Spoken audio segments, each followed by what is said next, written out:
The purpose of this record is to show you how to use your imagination to achieve your every desire. Most men are totally unaware of the creative power of imagination and invariably bow before the dictates of facts and accept life on the basis of the world without. But when you discover this creative power within yourself, you will boldly assert the supremacy of imagination and put all things in subjection to it.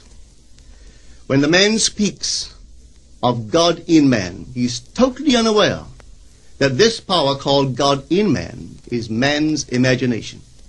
This is the creative power in man. There is nothing under heaven that is not plastic as potter's clay to the touch of the shaping spirit of imagination. Once a man said to me, "You know, Neville, I love to listen to you talk about imagination. But as I do so, I invariably touch the chair with my fingers and push my feet into the rug, just to keep my sense of the reality and the profundity of things."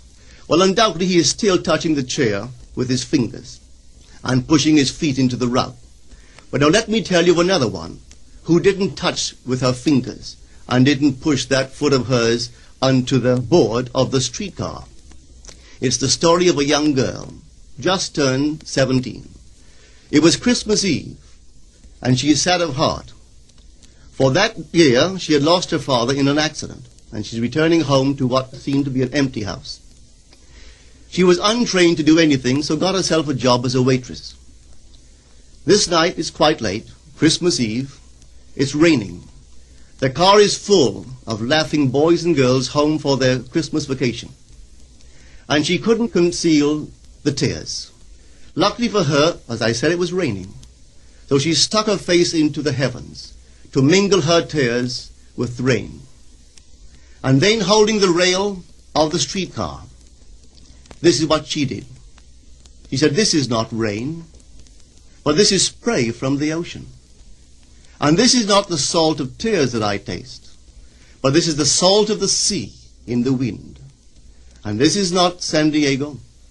This is a ship, and I'm coming into the Bay of Samoa." And there she felt the reality of all that she had imagined. Then came the end of the journey, and all are out. 10 days later, this girl received a letter from a firm in Chicago saying that her aunt, several years before, when she sailed for Europe, deposited with them $3,000 with instructions that if she did not return to America, this money should be paid to her niece. They had just received information of the aunt's death and were now acting upon her instructions. 1 month later, this girl sailed for Samoa. As she came into the bay, it was late that night, and there was salt of the sea in the wind. It wasn't raining, but there was spray in the air, and she actually felt what she felt 1 month before, only this time she had realized her objective. Now this whole record is technique. I want to show you today how to put your wonderful imagination right into the feeling of your wish fulfilled, and let it remain there and fall asleep in that state. And I promise you from my own experience, you will realize the state in which you sleep if you could actually feel yourself right into the situation of your fulfilled desire and continue therein until you fall asleep. As you feel yourself right into it, remain in it until you give it all the tones of reality, until you give it all the sensory vividness of reality. As you do it, in that state, quietly fall into sleep. And in a way you will never know, you could never consciously devise the means that will be employed, you will find yourself moving across a series of events leading you towards the objective realization of this state. Now here is a practical technique. The first thing you do, you must know exactly what you want in this world. When you know exactly what you want, make as lifelike a representation as possible of what you would see and what you would touch and what you would do and physically moving in such a state. For example, suppose I wanted a home, but I had no money, but I still know what I want. without taking anything into consideration, I would make as lifelike a representation of the home that I would like, with all the things in it that I would want. And then, this night, as I would go to bed, I would, in a state, a drowsy, sleepy state, the state that borders upon sleep, I would imagine that I am actually in such a house, that were I to step off the bed, I would step upon the floor of that house. Were I to leave this room, I would enter the room that is adjacent to my imagined room in that house. And while I am touching the furniture and feeling it to be solidly real, and while I am moving from one room to the other in my imaginary house, I would go sound asleep in that state. And I know that in a way I could not consciously devise, I would realize my house. I have seen it work time and time again. If I wanted promotion in my business, I would ask myself what additional responsibilities would be mine were I to be given this great promotion. What would I do? What would I say? What would I see? How would I act?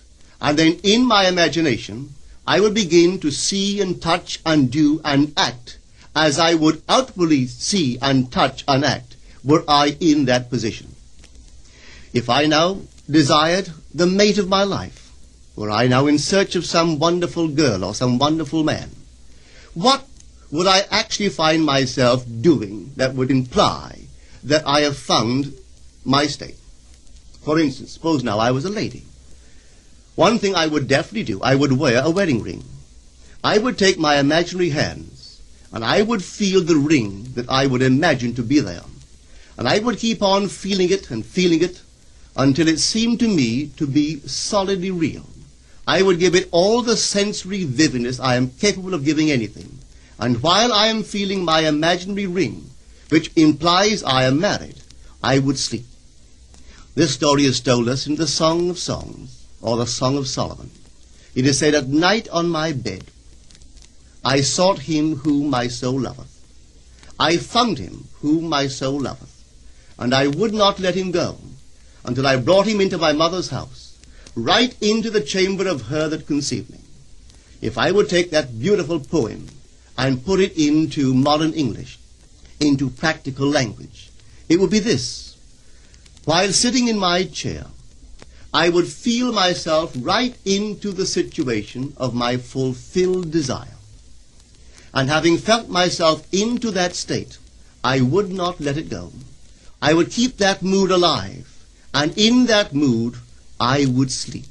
That is, taking it right into my mother's chamber, into the chamber of her that conceived me. You know, people are totally unaware of this fantastic power of the imagination. But when man begins to discover this power within him, he never plays the part that he formerly played. He doesn't turn back and become just the reflective life. From here on in, he is the affecter of life. The secret of it is to center your imagination in the feeling of the wish fulfilled and remain therein.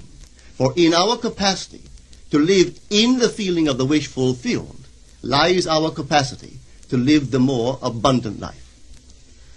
Most of us are afraid to imagine ourselves as important and noble individuals, secure in our contribution to the world, just because at the very moment that we start our assumption, reason and our senses deny the truth of our assumption. We seem to be in the grip of an unconscious urge which makes us cling desperately to the world of familiar things and resist all that threatens to tear us away from our familiar and seemingly safe moorings. But I appeal to you to try it. If you try it, you will discover this great wisdom of the ancients, for they told it to us in their own strange, wonderful, symbolical form. But unfortunately, you and I misinterpreted their stories and took it for history when they intended it as instruction to simply achieve our every objective. You see, imagination puts us inwardly in touch with a world of states. These states are existent. They are present now. But they are mere possibilities while we think of them. But they become overpoweringly real when we think from them and dwell in them. You know, there's a wide difference between thinking of what you want in this world and thinking from what you want. Let me tell you, when I first heard of the strange and wonderful power of the imagination, it was in 1933 in New York City. An old friend of mine taught it to me. He turned to the 14th of John, and this is what he read. In my Father's house are many mansions. If it were not so, I would have told you. I go to prepare a place for you. And if I go and prepare a place for you, I will come again and receive you unto myself, that where I am, there ye may be also. He explained to me that this central character of the Gospels was human imagination. That mansion was not a place in some heavenly house, but simply my desire. If I would make a living representation of the state desired, and then enter that state and abide in that state, I would realize it. At the time, I wanted to make a trip to the island of Barbados in the West Indies, but I had no money. He explained to me that if I would that night, as I slept in New York City, assume that I was sleeping in my earthly father's house in Barbados, and go sound asleep in that state, that I would realize my trip. Well, I took him at his word and tried it. For 1 month, night after night, as I fell asleep, I assumed I was sleeping in my father's home in Barbados. At the end of my month, an invitation from my family came, inviting me to spend the winter in Barbados. I sailed for Barbados the early part of December of that year. From then on, I knew I had found this Savior in myself. The old man told me that it would never fail.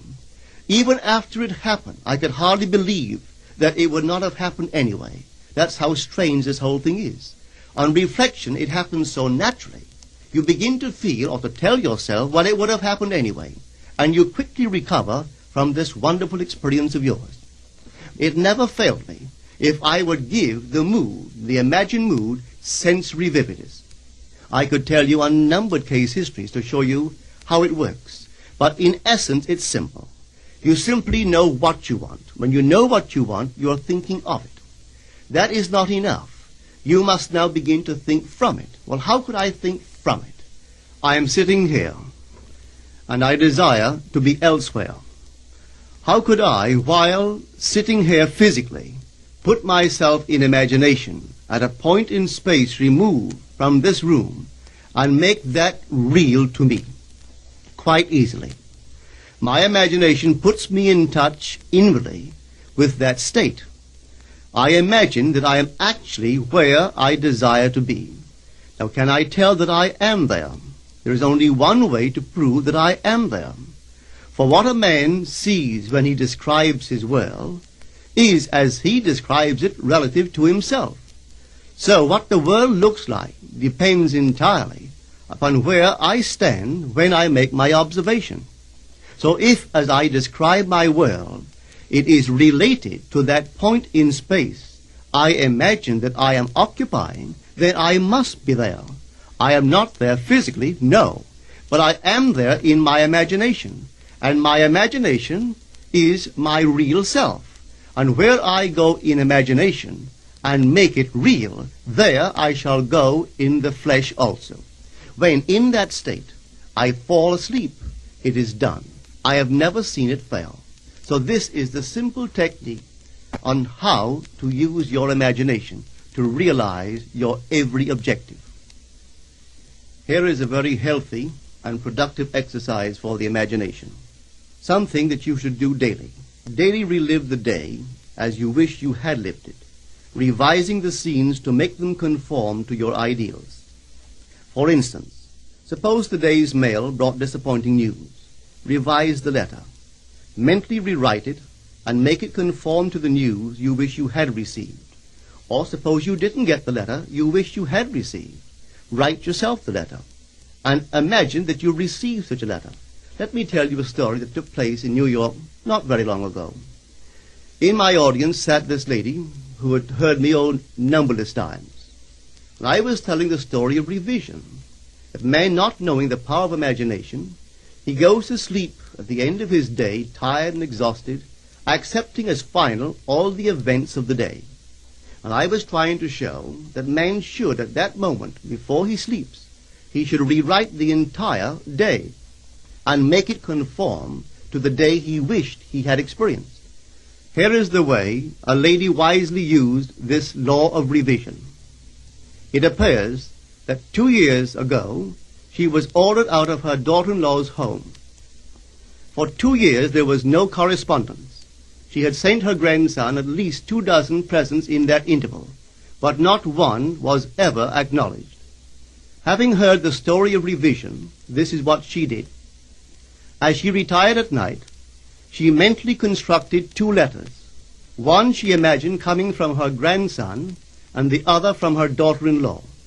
In these letters they expressed deep affection for, and wondered why she had not called to see them. This she did for 7 consecutive nights, holding in her imaginary hand the letter she imagined she had received, and reading these letters over and over until it aroused within her the satisfaction of having heard. Then she slept. On the 8th day, she received a letter from her daughter-in-law.